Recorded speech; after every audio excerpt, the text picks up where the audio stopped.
اعوذ باللہ من الشیطان الرجیم بسم اللہ الرحمن الرحیم۔ ناظرین کرام، سپریم کورٹ آف پاکستان کا فیصلہ فقیر سید انوار الدین جزیز through legal heirs Muhammad Azeem versus Syed Raza Haider and others, civil petition number 3210/3210L/2023 and civil petition number 5181/5181/2023۔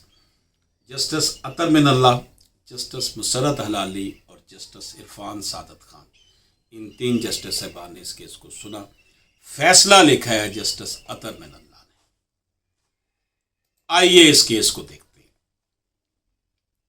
ناظرین کرام، درخواست گزاروں نے علیحدہ درخواستیں دائر کی۔ انہوں نے ہائی کورٹ کے مشترکہ فیصلے کے خلاف سپریم کورٹ میں درخواستیں دی ہیں، جو 28 ستمبر 2023 کو جاری کیا گیا تھا، جس میں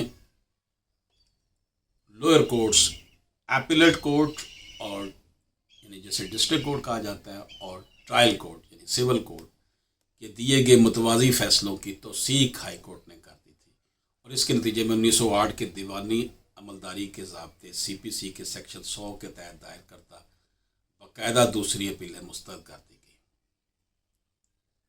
ناظرین کرام، یہ دعویٰ مسز یاسمین بیگم،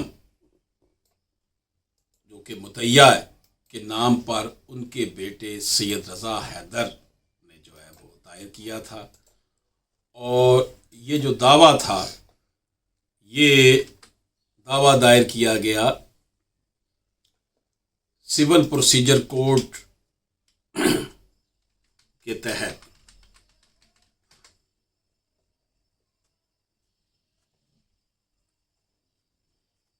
ناظرین اکرام، سول پروسیجر کوڈ کے سیکشن 32 کے تحت کیا گیا، جو کہ CPC کے آرڈر نیکسٹ فرینڈ کے طور پر دائر کیا گیا۔ مدعا علیہان نے نمبر 1 سے 6 جو کہ دعویٰ میں شامل ہیں، وہ بہن بھائی ہیں۔ ان کے والد فقیر سید سراج الدین نے چچکوتنی تحصیل ضلع ساہیوال میں قیمتی جائیدادیں بشمول زراعتی زمین اور لاہور کے مسلم ٹاؤن میں ایک رہائشی گھر چھوڑا تھا۔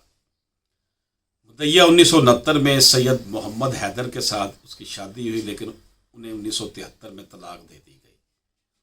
یہ دعویٰ کیا گیا کہ مدعیہ ذہنی طور پر صحت مند نہیں تھی اور اپنی ہی جائیدادوں کا انتظام کرنے کی صلاحیت نہیں رکھتی تھی۔ طلاق کے بعد وہ اپنی والدہ کے ساتھ رہی، اور ان کی وفات پر ان کی بہن مس ناصرہ بیگم مدعا نمبر 2 نے ان کی دیکھ بھال کی ذمہ داری لی۔ ریکارڈ میں یہ بتایا گیا کہ مدعیہ مختلف اوقات میں ذہنی بیماری کی وجہ سے طبی علاج میں رہیں اور اسپتال بھی گئیں۔ مدعیہ نے ضلع ساہیوال میں 204 کنال زراعتی زمین اور لاہور کے مسلم ٹاؤن میں موجود گھر میں ایک حصہ وراثت میں حاصل کیا۔ ایک بہن بھائی فقیر سید انور الدین مدعا نمبر 1 نے سرکاری ملازم کے طور پر، سرکاری ملازم تھا، اس کی ایک عہدہ تھا اس کے پاس، اور اس وقت وہ مختلف عوامی عہدوں پر فائز تھا، جس میں ڈپٹی کمشنر کی حیثیت بھی تھی۔ انہیں چچکوتنی ضلع ساہیوال میں مجسٹریٹ کے طور پر بھی تعینات کیا گیا۔ مدعیہ کا حصہ مدعا نمبر 1 نے 14/8/1988 کی تاریخ کے تحت ایک عمومی پاور آف اٹارنی کی، جنرل پاور آف اٹارنی کی بنیاد پر محمد اشرف چودھری مدعا نمبر 7 کے حق میں منتقل کر دیا۔ 9/10/1974 کو مدعیہ کے والد کے نام پر جو ہے وہ زراعتی جائیداد منتقل کی گئی، جیسا کہ مدعا نمبر 1 کے دعوے کے مطابق زبانی فروخت کی بنیاد پر۔ بعد میں زمین مدعا نمبر 1 کے نام منتقل کر دی گئی۔ کہا جاتا ہے کہ یہ ان کی والدہ کی طرف سے تحفہ دیا گیا تھا۔ جواب دہندہ نمبر 1 نے موقف اختیار کیا کہ دونوں لین دین کی فروخت کی قیمت مدعا نمبر 2 کو ادا کی گئی تھی۔ مدعیہ کا بیٹا 6/6/1996 کو نیکسٹ فرینڈ کے طور پر عدالت میں دعویٰ دائر کرتا ہے، اور اس میں یہ دعویٰ کیا گیا کہ اسے 25/5/1996 کو دھوکہ دہی کے لین دین کے بارے میں علم ہوا۔ مدعیہ کے بیٹے نے 1912 کے جو ایکٹ ہے، 1912 کا جو ایکٹ ہے، اس ایکٹ کا نام میں آپ کو ابھی جو ہے وہ بتاتا ہوں کہ کس ایکٹ کے تحت اس نے جو ہے نا وہ اس کو چیلنج کیا۔ Lunacy act, provision of the lunacy act 1912، اس کے تحت اس نے جو ہے وہ ایک درخواست دائر کی، لیکن یہ غیر مؤثر ہوگی کیونکہ مدعیہ 1997 میں وفات پا گئی۔ دعویٰ ان کی زندگی میں دائر کیا گیا تھا جس میں ڈکلیریشن، پارٹیشن، پوزیشن کی درخواست کی گئی تھی۔ دعویٰ میں یہ دعویٰ کیا گیا کہ مدعیہ دائمی ذہنی بیماریوں کا شکار تھی اور وہ ذہنی طور پر غیر صحت مند تھی۔ ان کی زندگی کے ابتدائی مراحل میں انہیں مرگی کی تشخیص بھی ہوئی تھی۔ یہ دعویٰ کیا گیا کہ مدعا علیہ نمبر 1 کے دھوکہ دہی کے بنیاد پر ان کے حصے سے محروم کیا گیا۔ مدعا علیہ نے اس دعویٰ کی مخالفت کی اور متضاد درخواستوں کے باعث جو 14 ایشو تیار کیے گئے، فریقین کو اپنے اپنے شواہد پیش کرنے کا موقع فراہم کیا گیا اور مقدمے کے اختتام پر یہ دعویٰ 20/9/2014 کو سول جج فرسٹ کلاس لاہور کی جانب سے فیصلہ کیا گیا۔ مدعا علیہ کی جانب سے دائر کردہ اپیلیں 30/1/2017 کو ایڈیشنل ڈسٹرکٹ جج اور ڈسٹرکٹ جج لاہور کی جانب سے مسترد کر دی گئی۔ باقاعدہ دوسری اپیلوں کی بھی یہی فیٹ رہی، کیونکہ انہیں اب بھی لاہور ہائی کورٹ کی جانب سے 28/9/2023 کو مسترد کر دیا گیا، جو کہ اب چیلنج کر کے سپریم کورٹ کے سامنے ہے۔ سپریم کورٹ اب کہتی ہے جی یہ متنازع نہیں کہ مدعیہ نے ساحلہ ساہیوال میں زراعتی زمین اور لاہور کے مسلم ٹاؤن میں ایک حصہ کا ورثہ حاصل کیا۔ اس معاملے میں کوئی جو ہے وہ متنازع بات نہیں ہے، واقعی اس کا حصہ تھا۔ ریکارڈ پر پیش کردہ شواہد نے اس حقیقت کو ثابت کر دیا کہ مدعیہ ذہنی بیماریوں کا شکار تھی اور وقتاً فوقتاً ہسپتال رہی۔ ذہنی صحت کا سوال حقائق کا سوال ہے اور یہ شواہد کی فراہمی کی بنیاد پر ثابت ہوا اور بعد میں 2 مستند عدالتوں کی جانب سے باہمی توثیق کی گئی۔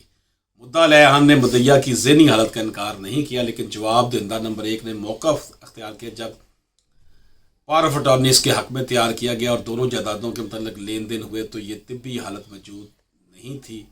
تاہم مدعا علیہ اس معاملے میں اس ثبوت کو پورا ثابت کرنے میں ناکام رہے اور اس لیے یہ سوال ان کے خلاف طے کیا گیا۔ وکیل نے یہ دلیل پیش کی کہ یہ حقیقت صرف لیونسی ایکٹ کی دفعات کے تحت کی جا سکتی تھی۔ لیونیٹک پاگل پن، اس میں کوئی وزن نہیں۔ جیسا کہ پہلے ذکر کیا گیا، مدعیہ اس سے پہلے ہی وفات پا چکی تھے کہ ان کے بیٹے کی طرف سے لیونسی ایکٹ کے تحت دائر کردہ درخواست پر فیصلہ کیا جا سکے۔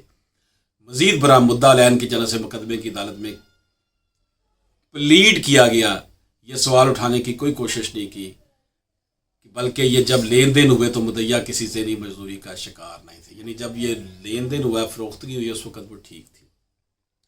مدعا علیہ نمبر 1 کے علاوہ کسی دوسرے بہن بھائی نے گواہی نہیں دی۔ بہرحال مقدمے کی عدالت اس سوال پر فریقین کے ذریعے پیش کردہ شواہد کی بنیاد پر فیصلہ کرنے کی اہل تھی اور ان کی درخواستوں کی روشنی میں مدعا علیہ نمبر 1 نے تسلیم کیا کہ مدعیہ کو فروخت کی قیمت نہیں دی گئی، بلکہ ان کی گواہی کے مطابق یہ مدعا علیہ نمبر 2 نے وصول کی۔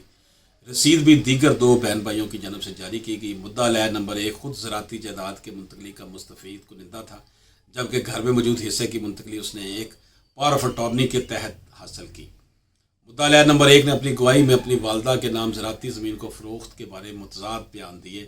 مدعا علیہ نمبر 1 نے یہ بھی ثابت کرنے میں ناکام رہا کہ ایک شخص کی جو پاور آف اٹارنی کے دستاویزات ہے، مختارنامہ کے دستاویزات، جنہوں نے دائمی اور سنگین ذہنی بیماریوں کا ذکر سرما کیا، کی بنیاد پر لین دین حقیقی اور مستحکم تھے۔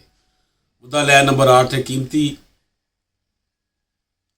جو پرائز تھی اس کے بدلے حقیقی خریدار ہونے کا دعویٰ کیا، لیکن انہوں نے اس حقیقت کو ثابت کرنے کے لیے کوئی شواہد پیش نہیں کیے۔ اس عدالت نے حافظ تصدق حسین کے کیس میں فیصلہ لیا کہ ایسے معاملات کے تحت تحفظ میں 1877 کے مخصوص ریلیف ایکٹ کے سیکشن 27B ہے کہ بعد کی فروخت کرنے والے کو ابتدائی بار کو ثابت کرنا ہوگا، اسے یہ ثابت کرنا ہوگا کہ اس نے قیمت کی ادائیگی کے عوض جائیداد حاصل کی ہے۔ اصل بات یہ ہے، اس طرح وہ ایک مالکانہ خریدار ہے، اسے یہ بھی دکھانا ہوگا کہ فروخت کی قیمت بیچنے والے کو ادا کی گئی تھی اور کچھ نہیں، لین دین میں داخل ہونے کا کوئی ناپسندیدہ ارادہ نہیں تھا۔ اس کا مطلب یہ ہے کہ اس نے اچھے ارادے یا حقیقی حیثیت میں عمل کی اور آخر میں اس نے معقول احتیاط کی جستجو کی، یعنی خریدار کے طور پر اچھا جو ہے وہ ایکٹ کیا ہے۔ اس کی جانب سے جو عمومی احتیاطیں توقع کی جا رہی ہیں، اس کی طرف سے یہ عمل کیا۔ یہ اصول اس عدالت میں گلزار احمد کے کیس میں بھی منطبق ہوتا ہے۔ یہاں یہ بات واضح ہے کہ مدعا علیہ نمبر 1 اس معیار پر پورا نہیں اترتا، اس کی نیت اصل جائیداد کو کھو دینے کی خواہش کی عکاسی کرتی ہے۔ مدعا علیہ نمبر 1 کے وکیل نے اس معاملے کے صرف ابتدائی آغاز کی وجہ سے اس درخواست کے حق میں فیصلہ دینے کی درخواست کی، اس پر کوئی اثر نہیں ڈالا جا سکتا، یہ حقیقت ہے کہ مدعیہ نے اپنے حصے کی شناخت کی تھی اور وہ اس زمین کی فروخت کی حقیقت پر فریقین کی جانب سے پیش کردہ دستاویزات کے نتیجے میں پراعتماد تھی. بعد میں مدعا علیہ نمبر 1 کے ذریعے پیش کردہ شواہد کے ذریعے طے کیا گیا. چنانچہ یہ پورا پروسیس جو ہے وہ کیا گیا کہ مدعیہ اور ان کے بیٹے کی حیثیت کو مد نظر رکھتے ہوئے یہ حقیقت مدعا علیہ نمبر 1 کے ذریعے اصل ٹائٹل کو چھپانے کی کوشش کی گئی. ناظرین اکرام، مدعا علیہ خان نے دیگر حقائق کو استدلال کے طور پر پیش کیا، لیکن یہ ثابت نہیں کر پائے کہ وہ دوسرے دعویٰ کی بنیاد پر مقدمہ دائر کرنے کے حقیقی اثرات سے فائدہ اٹھا رہے تھے. یہ حقیقت کہ مدعا علیہ نے کسی بھی طریقے سے مدعیہ کے ساتھ معقول خریدار کی حیثیت سے تعامل نہیں کیا، نیز اس درخواست کے نتائج جو کہ درخواست داروں کے ذریعے جاری کیے گئے یہ ثابت کرتا ہے کہ مدعا علیہ نے انکار کرنے کی کوشش کی کہ ان کا جو تھا پاور آف اٹارنی ان کی خاطر تھا، جو کہ ٹھیک نہیں تھا. ایسا لگتا ہے کہ مدعا علیہ نمبر 1 کا جو ہے وہ متضاد فیصلوں کی بنیاد پر یقین کیا گیا. ان کے حق میں فیصلہ ان کے پورے شواہد کی بنیاد پر ہوا ہے، لہٰذا مدعا علیہ نے حقائق کی بنیاد پر فیصلے کے خلاف اپیل کرنے کا حق کھو دیا. معزز جج کے فیصلے کی تصدیق کی گئی جس کی وجہ سے یہ اپیلیں مسترد کر دی گئی. ناظرین اکرام، یہ درخواستیں آئین کی دفعہ 199 کے تحت مکمل طور پر اس وجہ سے مسترد کر دی گئیں کہ قانون کے مطابق وکیل کی ذمہ داری ہے کہ وہ اپنی مرضی سے کسی بھی نازک شواہد کو پیش کرے. نیز یہ اپیلیٹ جج کی جانب سے مزید کوئی نتائج نکالنے کے لیے موجودہ مواد کی بنیاد پر انکار نہیں کرتا. اجازت دیجیے. اللہ حافظ.